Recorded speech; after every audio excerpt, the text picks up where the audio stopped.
The first thing in the element of branding is a name. Every brand should have what? A name. And I always will say, use a name that is what? Generic. A name that is generic. A name that has no tribal or ethnic affiliations. Am I making sense? Because in the near future, when you begin to transact business on a global stage or on a global phase, it's acceptable. Am I making sense? Now imagine that I have a project called Nigerian Jollof. Yeah? And God forbid, Nigeria is doing something elsewhere that they don't like. Do you think that particular brand with that particular name will sell in that country? No. So every brand should have a name. And please, if you are coming up with a name, come up with names that have meanings. The name of our company is Beacon. Beacon is simply light. Lighthouse. Because we believe so much that we are showing the light to the dark part when it comes to branding, because it's a branding and a media agency. So the name of your company, what is the story behind the name? What is the story behind the name? You see, these are things that you should inculcate at this particular stage, because in the long run, this thing forms part of your narrative. It forms part of your message. Am I making sense? Now, the next thing is what? The logo, or we call it insignia. It's simply a graphical representation of what you stand for. I wish I had marker now. I would have given you some brands and what they mean. Like Hyundai, it's like this, right? But guess what? It is simply friendship, connection. Like this. Yeah, handshake. There has to be a graphical representation. It could actually even be your company name. But there has to be what? A representation. Diamond Bank, half-shaped diamond. So what is your logo? Because the truth is this, 80% of, okay, 65% of your audience are visual learners. They judge you by the things they do, what they see. Now guess what? It is only God that looks on your inside. It is every man will judge you from what? From your outward appearance. And guess what? The impression people form about you is formed in the first 60 seconds of meeting you. Without you even uttering a word. I have formed a perception about you.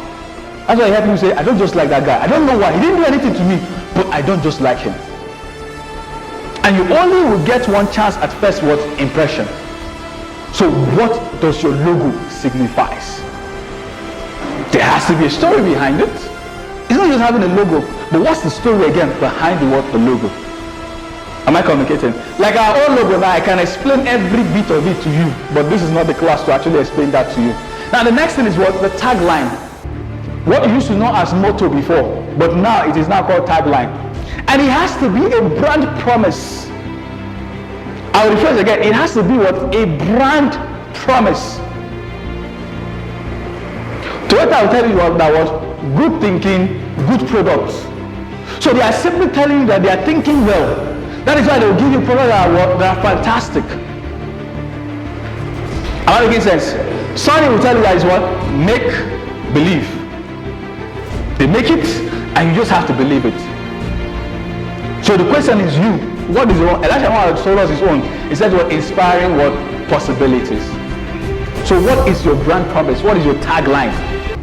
GT Bank asks you a question, wouldn't you rather what? Bank with us? So what is your brand promise embedded in this thing called what? Tagline.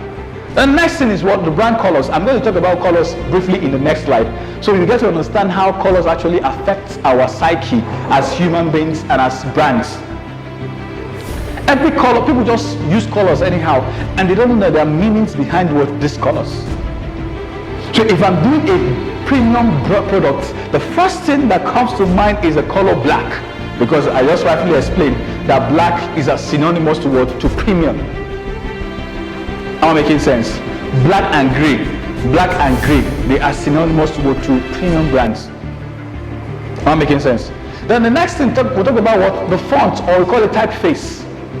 Most organizations have what is called the typeface.